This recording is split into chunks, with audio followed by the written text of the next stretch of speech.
All right, ladies and gentlemen, welcome back to the grand finals of the third qualifier for the Road to Blizzcon for Singapore. We have our two qualified teams, and it is Mahou Shounen as well as the Power of Belief. I spoke to some of the teams just now. Mahou Shounen's main objective here is just to not die to boss again. For the other team, Power of Belief, they really just formed themselves. I think this is a team that formed over the course of last week. So this would be a very interesting matchup. And I'm Babel, by the way, your shoutcaster and host for the whole of today. Hope you guys enjoyed my cast as well as this whole coverage. If you do, give me a like on Facebook. Really appreciate it. The link is already on the screen right there. So yeah, that's it, man. Third qualifier. What's at stake here? A total of 500 Singapore dollars for the second place team, a total of 1,000 Singapore dollars for the first place team, as well as a better seating position in a 15,000 Singapore dollars national grand finals on the 18th of July. So both teams really want to get the first place seat going into this series here. So the map being decided by MHS. We got Power of Belief with the first pick and ban. They ban out Zeratul, and MHS banning out the Lost Vikings. POB picking up Kel'Thas, Johanna, Brightwing, and MHS now with Jaina, Sylvanas, and two more possible picks. The very, very strong, solid picks from MHS already. Sylvanas, Jaina, two of the more popular picks so far. They don't really like to pick Kel'Thas. I think Kel'Thas is kind of like the range-peeling kind of damage dealer. That's not really what MHS wants. Johanna's there as well for POB. That means Yu Yang's not going to have with Johanna. And Brightwing is also not going to MHS. So this draft looks pretty okay so far on the set of Power of Belief. But for Mahou Shounen, they got two more picks. What could it be? It's looking like it has to be a support. It could also be a 3-triple assassin lineup here for MHS. We are looking at a potential Muradin as well as Anubarak coming in. But my understanding of MHS, they don't really play Anubarak. I think Yu Yang don't really play that hero. He plays a lot of Johanna. He plays a lot of Muradin, Tyrell, but not so much on Anubarak. So MHS may not go with Anubarak here, although it seems like it's the better pick. That said, we got about 85% of the votes in favor for the MHS in terms of for MHS, the team, in terms of popularity vote, and POB with 15% of the audience vote here today. Thanks to the producers for tallying the vote there. Here we have Cursed Hollow, POB up against MHS. And I would really love to see a tank coming at this point in time for MHS. It should be Muradin as the second pick. I'm not expecting POB to pick up the Muradin, but actually it's going to be Tyrell. They also play secondary tank. So maybe it's dual tank. It's actually Anubarak and Tyrell. So that's definitely Yu Yang is going to be playing as Tyrell. His Tyrell is one of the best scenes in the alpha stages in Singapore. For Anubarak, I have no idea who's playing that. Would say that maybe Kazu's on Sylvanas. Julian rotated to support. Jaina being played by Rai. Nah, can't be possible. So that's it. POB there with Vala. And Zagara. Vala, Zagara for Cursed Hollow. Wow. Okay, so if you look at a full lineup of POB here, they've got some range damage from Kel'Thas. They've got some range damage from Vala. Brightwing there with some support. Johanna for the zone out. Zagara for Devouring Maw. I think definitely Devouring Maw. Not so much on the Nidus Kennel. For sure, Devouring Maw is going to help the whole team, zone out a little bit better. If the last pick is Zeratul, it will be very, very off for MHS. They don't have the support just yet. So no Brightwing. Maybe they're going to go with Uther. No, it's actually Malfurion. So very standard draft again from MHS. A dual tank. Not really a very divey kind of composition for MHS. It feels like a sustained comp with a lot of damage from Jaina. It seems pretty vulnerable, this draft for MHS. You have Anubarak with damage, you got Sylvanas, you got Jaina. You got very good boxer mechanic. Tyrell definitely will be going for the zone out on Eldruin's sword there, Eldruin's might. And for POB, we really love to see the Zagara Devouring Maw on at least one or two of the damage dealers there on MHS side. For Vala, I mean, Vala has to go for Rain of Vengeance in this game. If it's Strafe, not so good. I feel that Strafe, You know, you can do those damage, but can you land the stun? Do you have enough CC? You can reel them in, you can use Devouring Maw, but can you hold them in place? That's the question. If you use Strafe, you can do those damage, but you can't do that. So that's it. We have on the left side of this screen here, Power of Belief. These people look like they don't believe in themselves anyway, but on the right side, we got Mahou Shounen. Seems like they are purposely not shaving today. The other nickname for this team is Bearded Guys. You look at Kazu, look at Julian, so much beard there, beard there. And yeah, Cursed Hollow, man. Cursed Hollow is it's a pretty high-level map. It really is. High-level map in the sense that this map tests the team's ability to nicely rotate, to formulate strategies, to react. It's about who sets the pace forward. Do you go for the boss camp first? If you do your enemies go for it? If your enemies go for boss camp, will you go for that, or will you catch them at their boss camp? So that's a very important question. You've also got soaking mechanics in this game, but because Viking is banned out, I'm not really expecting that. You can see that there's a huge lead in this map for Viking. If you go for Cursed Hollow and you pick Viking, it is just a default win, or rather a huge advantage for your team. So Viking getting banned out is a definite here. Now waiting for Power of Belief to join the lobby. So we need to wait for Mahou Shounen to extend the invite before we can start this Grand Finals Game 1. It's a pretty long day already, and we're now looking at, let's see, 7:30 p.m. here in Singapore. We started this whole circuit, this whole qualifier at 11:30. The first game started at 12. So that's about 7.5 hours of cost, 7.5 hours of coverage. The players are tired. I'm tired. It's the Grand Finals. Real money's here. Seeding is here. This is the second most important game after qualification. You really want to make sure that you get the seeding. I can't stress this enough, but if you get the seeding, you will avoid another top-tier team from the other qualifiers. And that kind of gives you a more comfortable setting into a better position for the semi-finals. Plus, you don't want to lose in the national finals, because if you lose the first round, you will have to play in a best-of-1, and those setting there are really very stressful. Really, really very stressful. You don't want to be there because it's a best-of-1. A lot of things can happen in best-of-1. If you go for first pick, your enemy can go for Haunted Mines, a very cheesy map. But for now, we're looking at Cursed Hollow, a very big map. In fact, I think one of the biggest map in this entire game. You have a boss camp each side, one on top, one at the bottom there, and also 2 siege camps in this map in the corresponding lane of the boss camp. You also have got a bruiser camp that will push down the mid lane. Tributes spawn at one of 6 locations in this map. 3 on top, 3 below.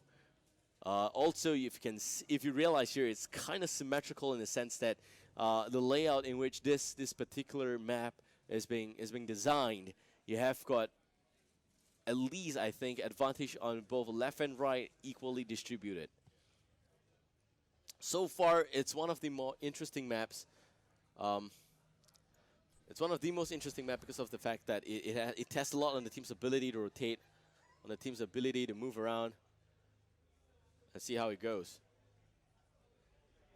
So meanwhile, I'm getting invaded by a housefly here, and I'm hoping for somebody to save me.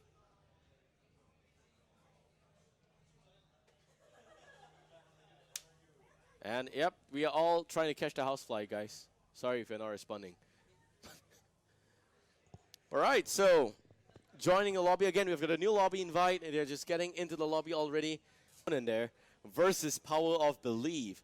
Mahou Shounen is Japanese. It stands for, it actually translates to magical young men, or teenage boys, or small boys, or magical pony. Yeah, it's all the same thing anyway.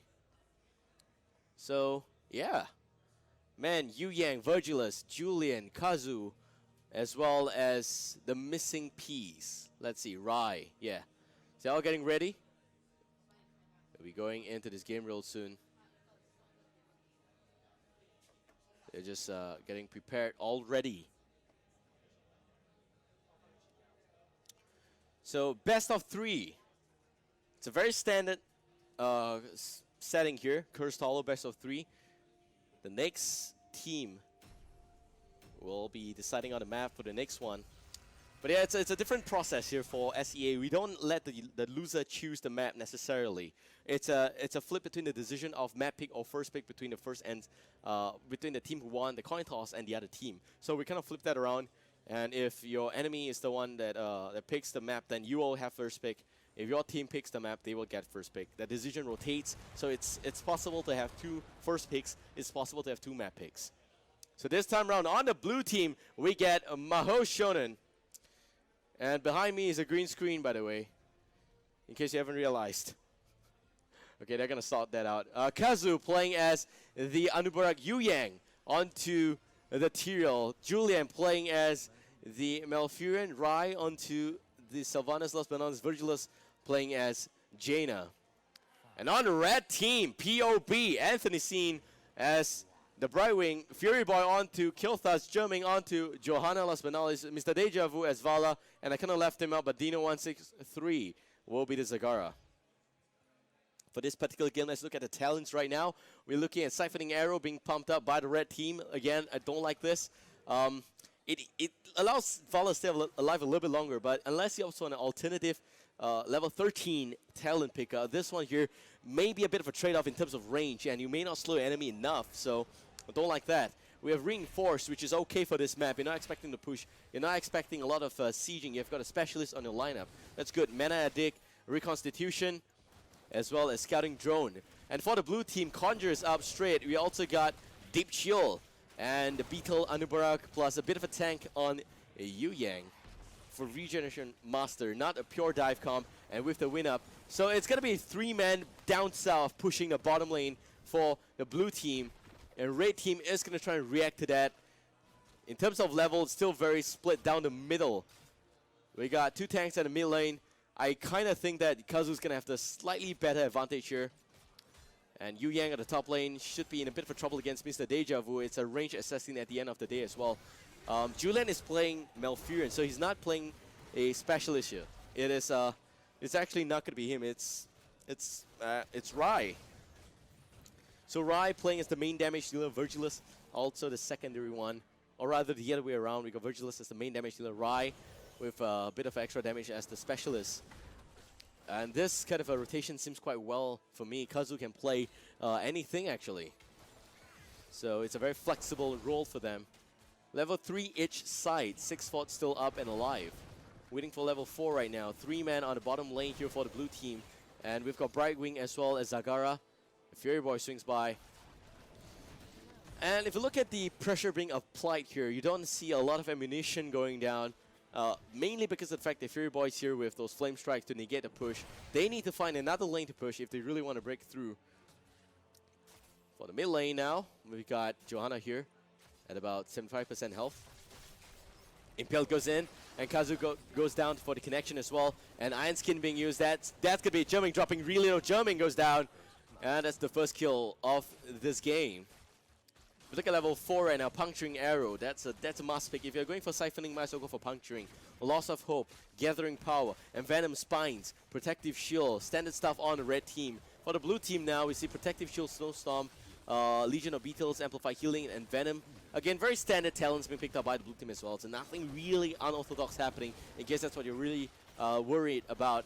Except for this different viable build in the Hungering Arrow for Vala. That's the only difference here. The rest are all kind of fine. Julian channeling up the tribute. Germing spots him out. There goes the Condemn. Punish connects as well. Also going to see some shield glare. Fury Bar dropping really low. Here comes Anubarak. And Dino dropping. Fury Bar dropping. Getting called out already. There goes the shield. And it's not going to be enough. Down goes Kelthas. Kazu now dropping. Kazu needs to run away. Kazu not going to run away. Kazu going down. Germing also looking for more. But now dropping really low. Doesn't have the trait on 5 seconds cooldown. Will mount up and pull back. Anthony Scene. Dino in that area. Julian channeling up still by Anthony Scene. Poking him. Germing swings by again. Doesn't have the full health. Pops Iron Skin. There goes the polymorph. Not picking up any kill. 3 on 3 here.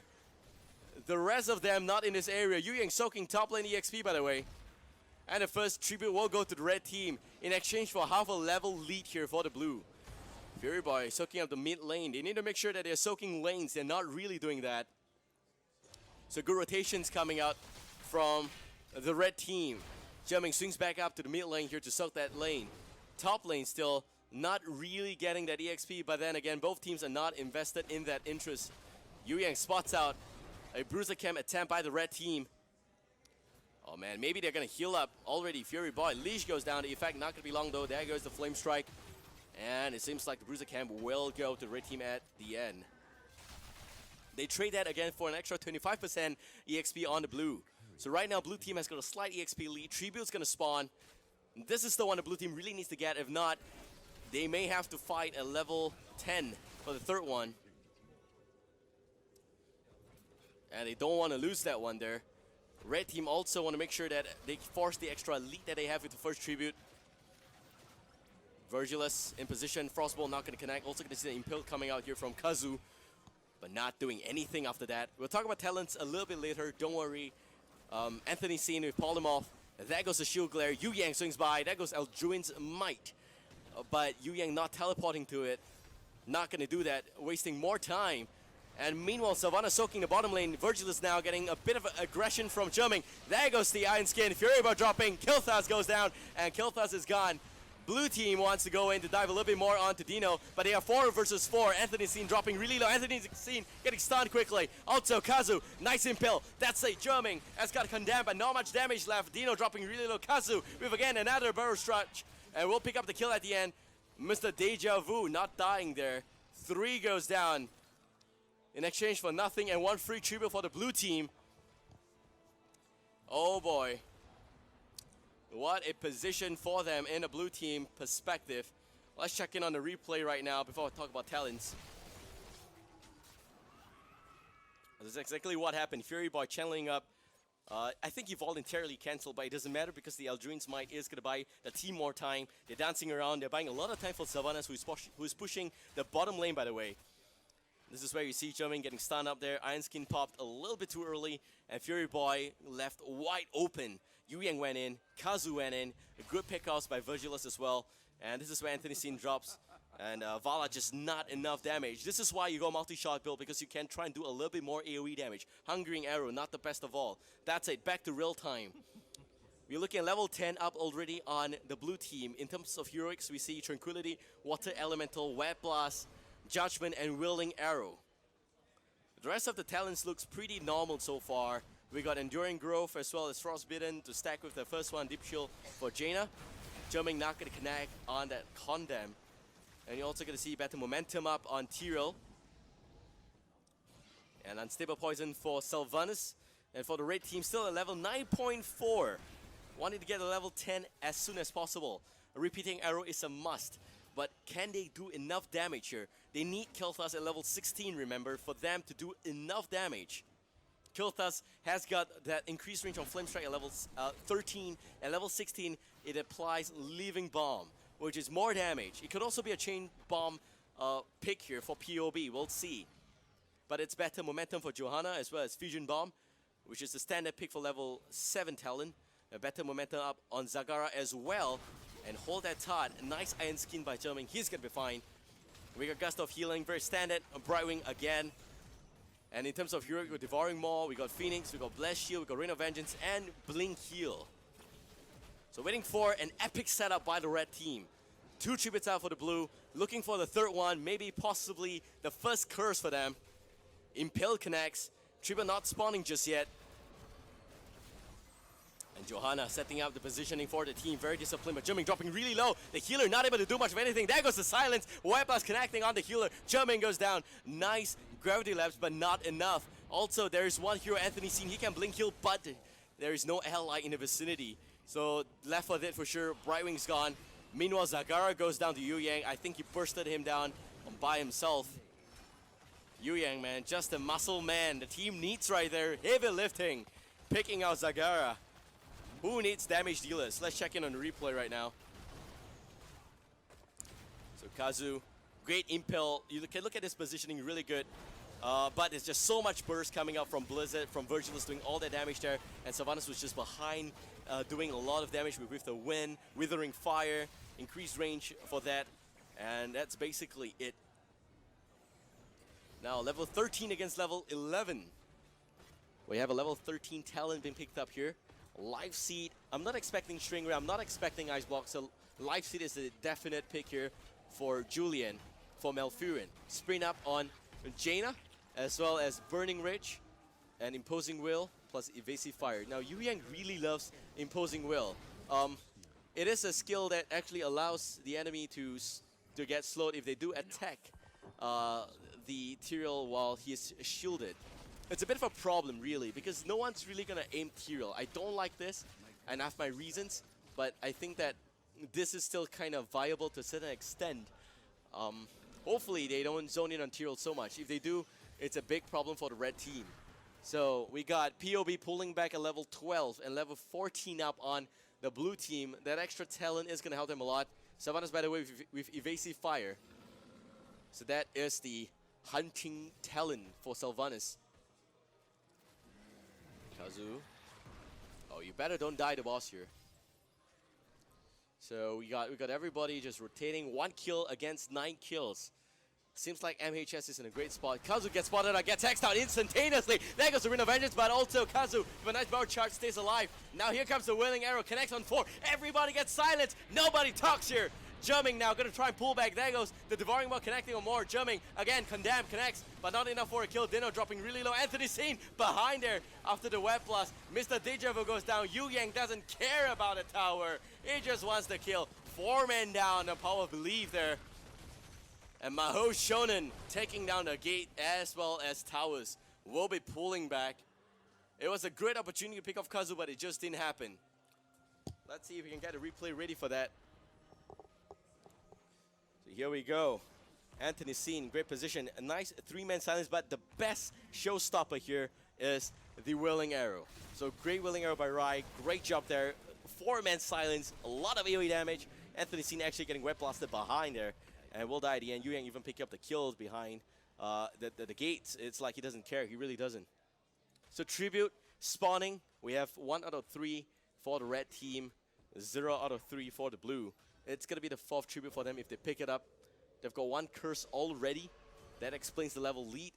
But what explains the level lead a little bit more is the fact they've got 13 kills against 1 kill.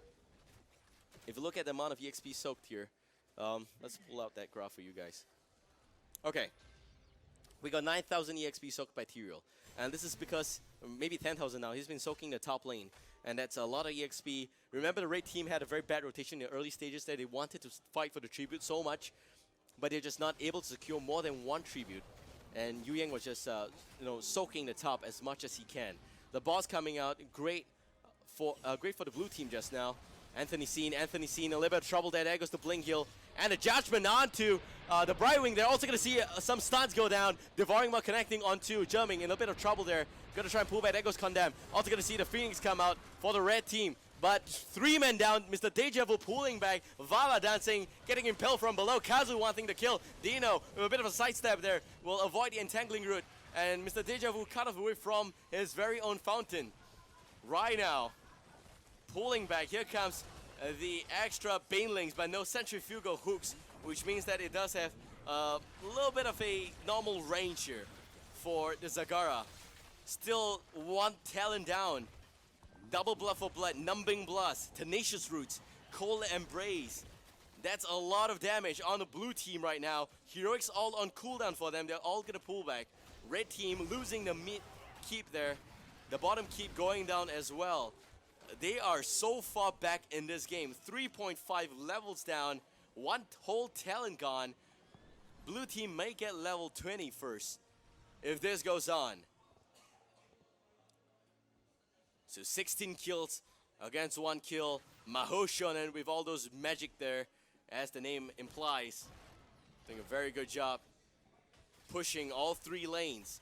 2 upon 3, in fact, for the blue team. Still, I think that's the 5th tribute for them. And only the first for the red. They really need level 16 for Kilthas to start performing. But it is not going to make sense if blue team hits level 20 first. it's a huge problem for the red team right now. They should be soaking a little bit better. In terms of team fight, the mechanic needs to be better as well. There's a lot of dive mechanic on the blue team. Although they don't have an instant burst, they still have got sprint on Jaina. They still have got Kazu, have got Yu Yang. Both of them have got blood for blood. It's gonna be a lot of damage on anyone that Yu Yang jumps on, and he's not gonna jump on Johanna. Fury Boy needs to be very careful. He needs to have the increased range. Let's see what he gets here. It's actually Chain Bomb, so he doesn't have the best of range here for Flame Strike. That's a problem. He's not effectively landing them. He's not safe for landing them. And if Yu Yang jumps, it's over. So here goes the entangling route. They're all pulling back after that. Level 15 against 19.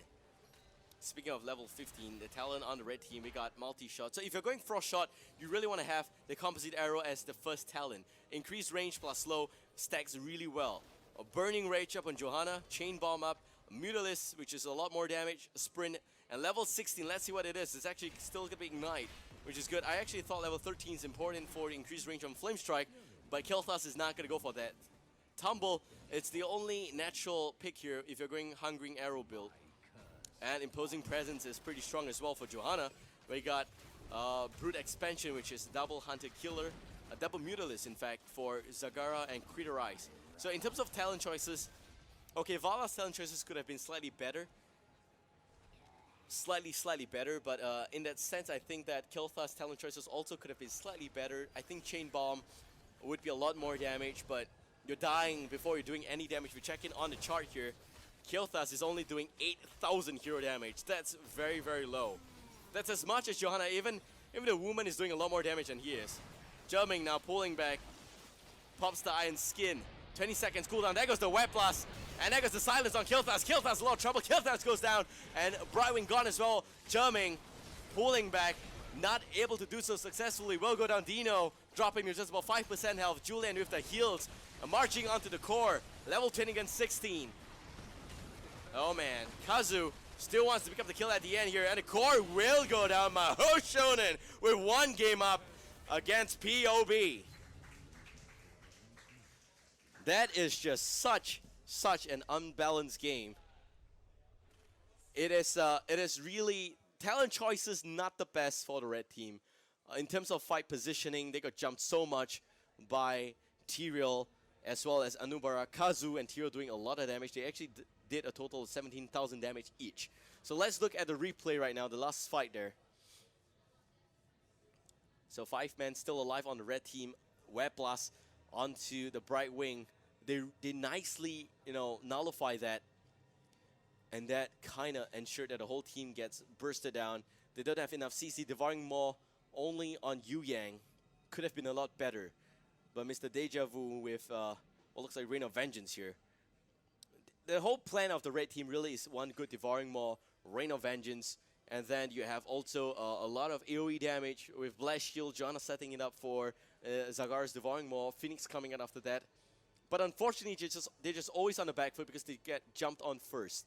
When you pick a hero like Kel'Thas, you gotta make sure that the backline can hold off. Tyrael is kind of acting like a natural counter to Kel'Thas already. It's not necessarily the case, but more often than not, a good team knows to use Tyrael and Anubar to jump in on Kel'Thas. It is kind of the case here against a team like this whole team comp that POB pulled off here. And you really want to make sure that Kel'Thas, you get the extra level to get a very early Bolt of the Storm. It's the only escape mechanic that Kel'Thas has. Or you get someone to protect the hell out of him. But that's not the case here. So that's it. Hope you guys enjoyed this cast. This is Babel. We'll be back with Game 2 real soon. See you guys soon. Shout out to sponsors as well as all you guys out there. Sponsors, Alienware, Intel, Razer. And yeah, so that's it. See you guys in a while. Don't go anywhere. We'll be back.